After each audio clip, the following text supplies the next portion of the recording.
Welcome to the Salmon Runs YouTube. Enjoy the video. You start by gathering the essentials, the Catalina installer and the matching patcher for your specific unsupported Mac. You need a 16 GB USB drive formatted as Mac OS Extended, journaled with a GUID partition map.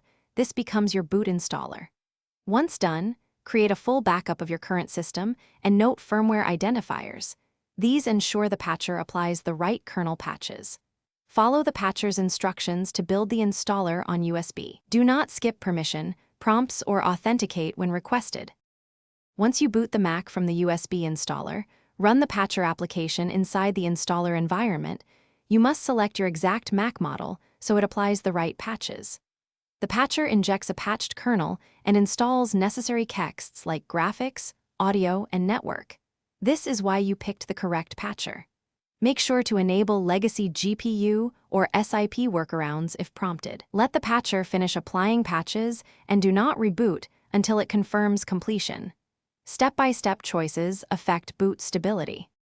After the installer completes, boot into the freshly installed Catalina and immediately run the patcher's post-install tool to write patches to the system volume and create a patched recovery.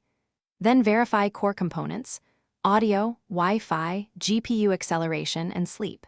If a driver is missing, reinstall the specific kext or run the patcher again to reapply fixes. If you encounter a kernel panic or boot loop, boot safe. Reinstall post-install patches or revert using your backup. That single troubleshooting step resolves most.